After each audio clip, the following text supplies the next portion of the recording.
If the panelists could come up and take their seats, please. So how's everybody doing today?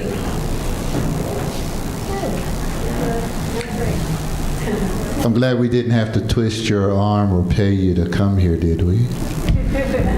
Maybe. Whole lot of arm twisting going on. Well, you know, that's how it is in college. They get away with murder here, don't they? They make us work and then they make us pay them too. And we'll figure that out someday. Better grades in life. I guess that's why we're here to study. But I'm David Sanders, and I'm actually on Radio SLCC. I'm a DJ on Radio SLCC.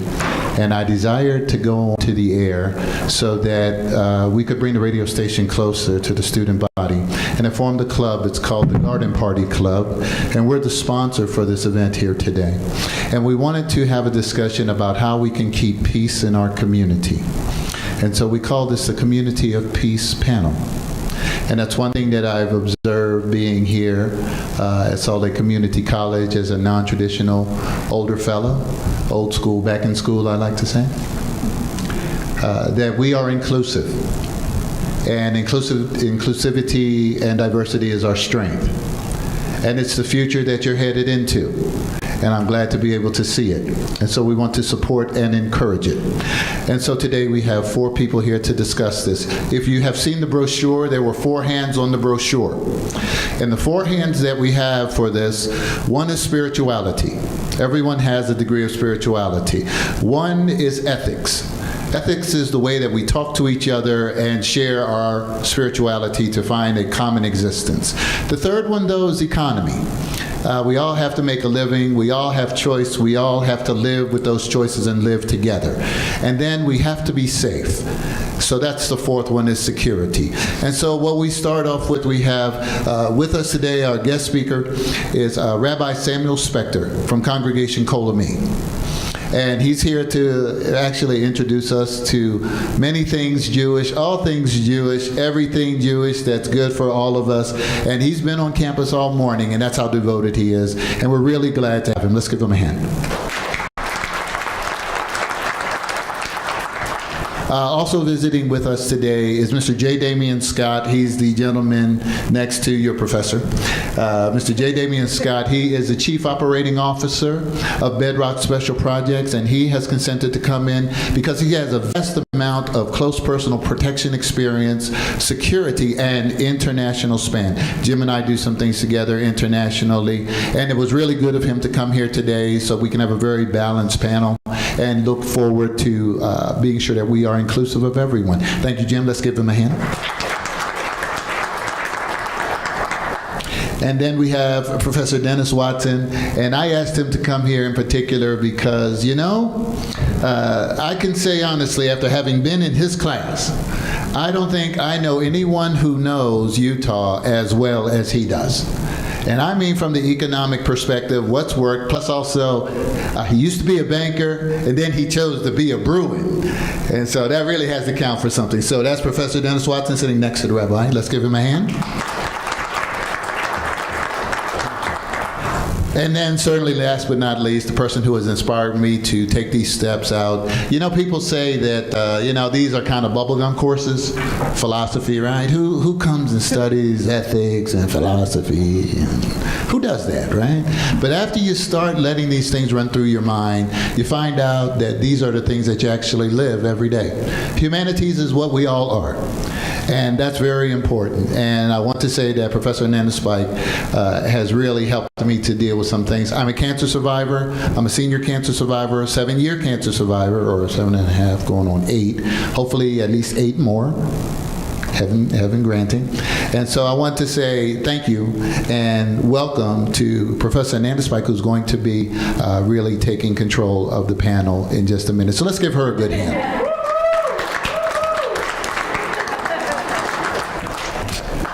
I hope you turned on that button back there because that's my grade right there. You know what I'm saying? That's my A. Okay. So let's open up the discussion, and we're going to ask everyone on our panel to give a brief introduction about themselves, starting with the rabbi. Sure. So, Thanks for having me. This has been a really cool day. You have a great school.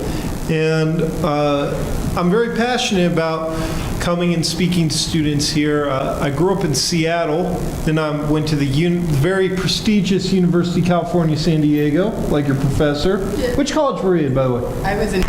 Oh, okay. I was in Marshall, but I dated a girl in Muir, so I spent more time in Muir, I think, than Marshall. But anyways, and then went on to become a rabbi, and I lived in Jerusalem. I've been to about 50 countries now, and love what I do.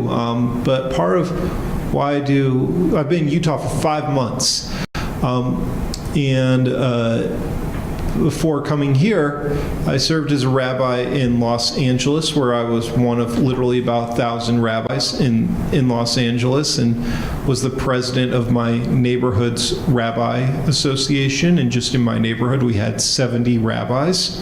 Our neighborhood was 70% Jewish. Basically same demographics as Jewish as Utah is with Church of Jesus Christ of Latter-day Saints. And then I found my way out here to Utah, where I'm one of 7 rabbis in the whole state of Utah, and where the Jewish population makes up 0.18% of the state's population. I had, actually, this is true, more Jews living on my street and on my block where I came from than are in the state of Utah. And I was just in the professor's class, Professor Spike's class, where there were about 40 students, and David asked, who here has met a Jewish person before? And only 3 of them raised their hands. So that's a big reason I do a lot of the world travel I do, and also enjoy coming to schools like this one to meet with people who want to learn, so that we can get to know each other a bit better and understand one another, and give you the opportunity to also ask me any questions you want. I won't be offended, I promise. Thank you, Rabbi. Well, thank you, Professor Watson, please. Thank you for the opportunity of being here. If I can be really truthful with you, frankly, I'm still thinking about that movie. And very serious, very solemn occasion today. You might ask, well, what's an economist professor doing here at a table like this? And it was years ago that someone said that economics is the dismal science, and so maybe it adds to the flavor of the somberness here. But I started in banking. I was in banking for 33 years, 3 different banks, Wells Fargo, First Securities, Zions, and finally walked away from it all 13 years ago, and said I've had enough of that and want to do something different with my life. And I tell all my students, and David would bear this out, that you young folks, you don't know enough yet about life because you're not that old. You haven't had enough experience yet. You're still going to be discovering unique skills and abilities about you. If you'd have told me when I was your age that one day you'd be teaching economics at Salt Lake Community College, I'd say I would bet a year's salary that that's not going to happen. But life happens, and you go down different courses, and you take different pathways, and I feel very strongly I was led to be here. And I walked away from a very decent salary and a position to find my voice, as I tell people. I didn't know what I was going to do when I left banking. When I told my supervisor that I was leaving, I was quitting, she said, well, where are you going to go? And I said, I don't know. What are you going to do? I have no idea. And she said, well, we've got to have a retirement party for you. And I said, Susan, I'm not retiring, I'm quitting. And she said, well, we have to do that because everybody else we've fired, and we've never had anybody retire from our department. I said, okay, we'll have a retirement party. I worked there for 4 weeks, 2 weeks longer than the 2 weeks notice, and next day I was on an airplane headed to Seattle. I was there looking out over Puget Sound, about the 38th floor of a beautiful building there, and they were going around the table everybody was introducing themselves, and came to me, and I said, what am I going to say? And words came to me, I'm Dennis Watson, and this is the first day of the rest of my life. And that's how I treated it. And it has been a wonderful experience. I love being here. I love my students. I'd invite you all to take my economics courses. We have a great time. We learn a lot. But I've been here 13 years. I don't know how much longer it'll be, but every day I love coming to work. And that was not the case 13 years ago. So again, I appreciate being here. Thank you so much. Jim? Good afternoon. My name is J. Damian Scott, Chief Operating Officer for Bedrock Special Projects. What I do is run a crew of extremely talented individuals that most of them are either former CIA contractors, or guys that are working with Global Response Services or any other specialty security organization like that. We provide executive protection, close protection, high asset value transport protection. We do things that are very, very specialized. We don't do security guards or something like that. Nothing involving uniforms, actually. We travel internationally. We work with corporations and individuals to reduce their personal risk or take them to do business in some country where they really shouldn't go in the first place. And that's what we do as a company. As myself, I'm just turning 60. I'm the proud father of two wonderful daughters. They have been slowly conditioning me to millennial mindset for the last 10 years of their life. My oldest is 21. She's at U of U studying Japanese cultural studies. And I don't know how you make a living on that, but that's what she's studying. And my youngest is 16, and she is just wonderful. She's going to be a senior next year in high school. So I suppose I'm here today to give some practical perspectives on personal security and to talk about this from sort of the practitioner's point of view. Thank you. Ananda? All right, so I'm Ananda Spike. Oh, I have to use this. Can you hear me now? Okay, so I'm Ananda Spike. I'm an instructor here in humanities, philosophy, world religion, and ethics. And I see quite a few of my students out there, so thank you for being here. And as David Sanders has mentioned, he took a few of my classes over the summer and was highly inspired and motivated, and now he keeps me on my toes as well. I'm going on my 20th year of teaching. I'm originally from San Diego, California, and I went to the same school that Rabbi Spector went to as an undergrad.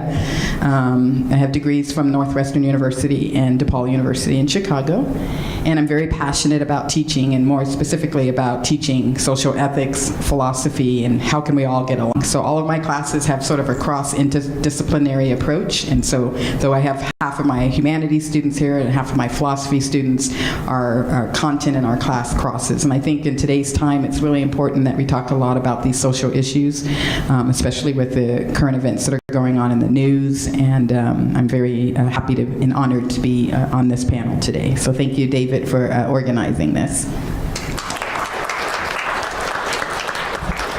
You're welcome, Professor.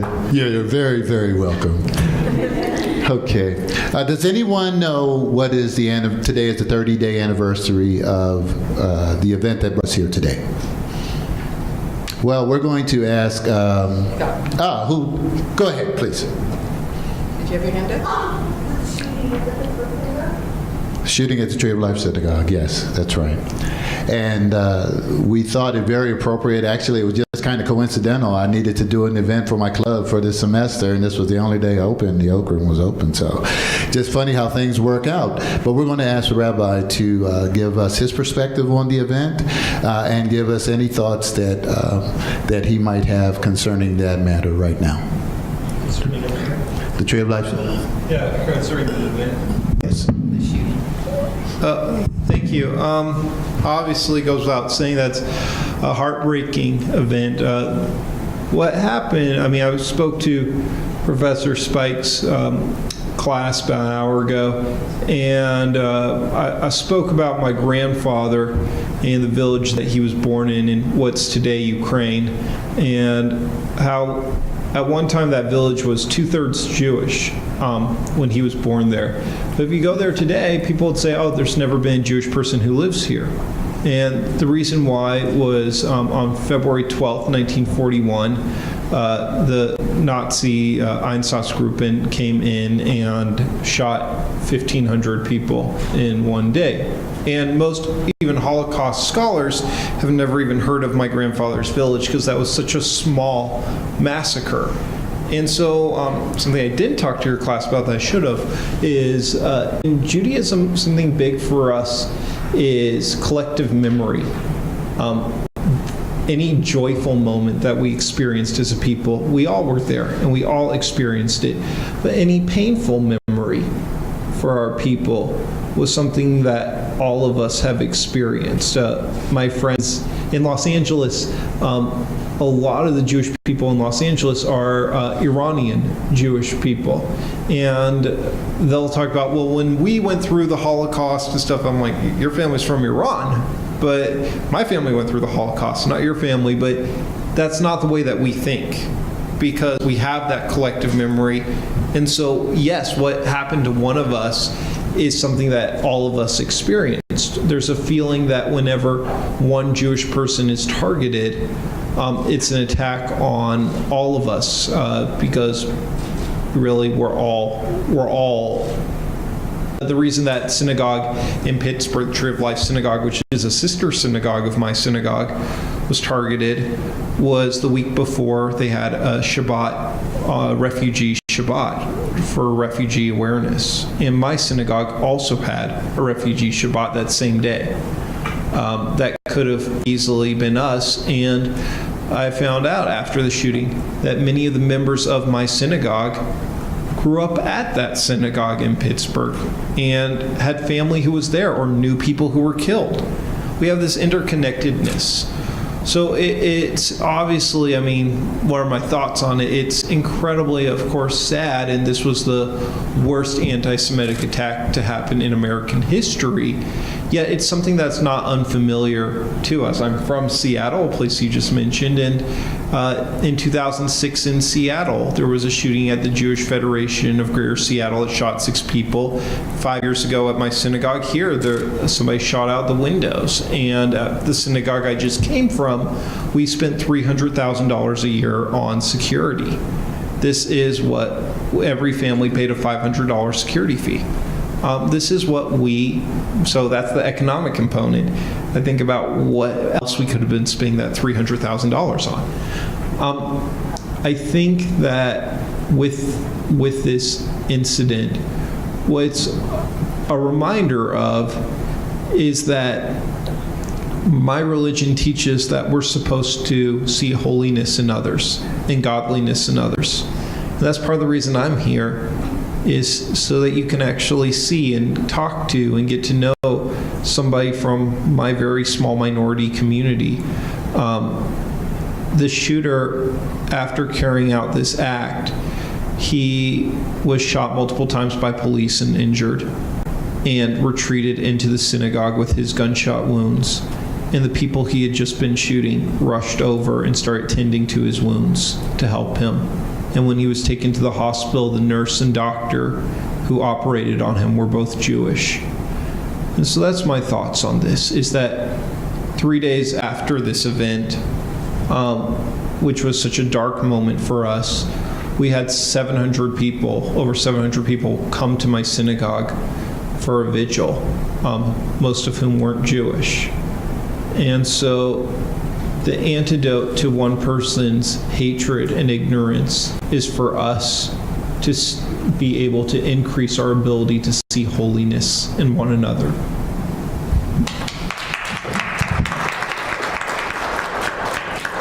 Professor Austin, would you like to comment? Yes. About 18 months ago, the school, or the Department of Economics, was moved to the School of Humanities.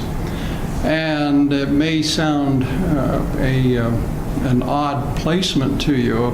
When I ask my students each semester, what is economics all about? And I think I would probably get the same answer from everyone here, and that it's about money.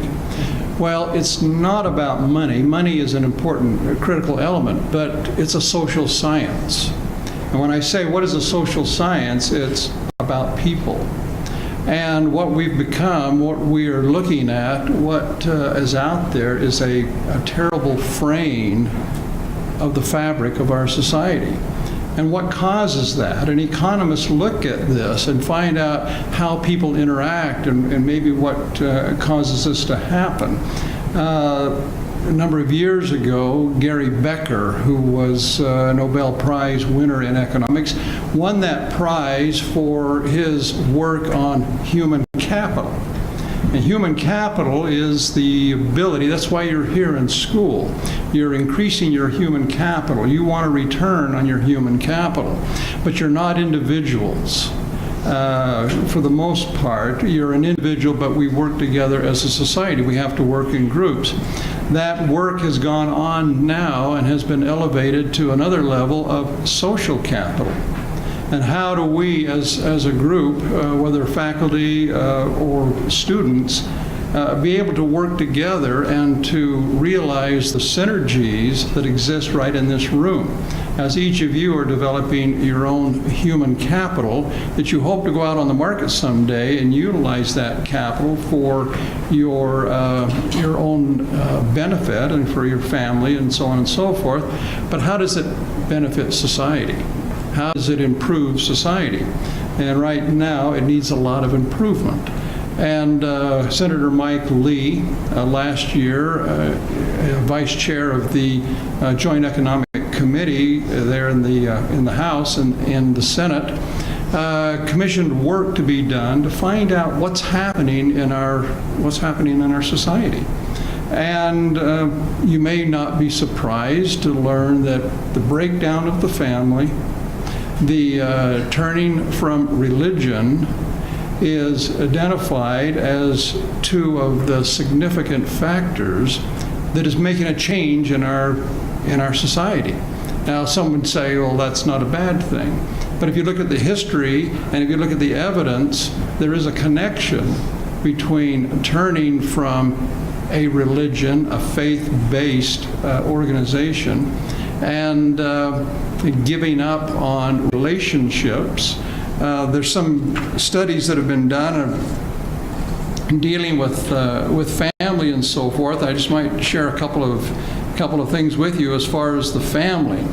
What this study has found out, the social capital study that has been done, in 1970 there were 76.5 marriages per 1,000 unmarried women aged 15 and older.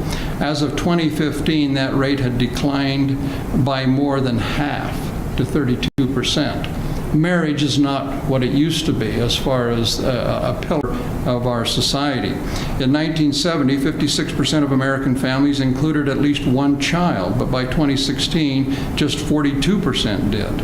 The average family with children had 2.3 children in 1970, but just 1.9 in 2016. Among all families with or without children, the average number of children per family has dropped from 1.3 to 0.8. Now, Adam Smith said back in 1776, he said that there's never been a time in the history of the world up to his time that we've had a declining population and economic prosperity. And we're seeing that happening today as the decline in the family size, the decline in marriages, and the breakup of the family and of the home on a traditional basis is happening. And you can connect some dots. If you're talking about religion, which we have been, that in early 1970s, nearly 70% of adults in America were still members of a church or synagogue. While fewer Americans attended religious service regularly, 50 to 57% did so at least once a month. Today, just 55% of adults are members of a church or synagogue, while just 42 to 44% attend religious services at least monthly. In the early 1970s, 98% of adults had been raised in a religion, and just 5% reported no religious preference. Today, however, the share of adults who report having been raised in a religion is down to 91%, and 18 to 22% of adults report no religious preference. This work started last year, and it's going to be of multiple years. They'll continue to track this. But you have to wonder what is different today than, say, 20 years ago, 25 years ago, 30 years ago. And start looking at it from a perspective, looking back and finding out what has changed, what is different. And perhaps there's things that need to be changed now to perhaps fix our broken society as many believe that it is. Thank you. I do want to say that is one of the main reasons why I asked Professor Watson to join us today. This is a reality that we have to live with. We have to see how things are for us living in this world, and then these events coming on and going on around us, we have to make choices. And we need to have good information about making choices, real practical everyday choices. So thank you, Professor Watson. Jim?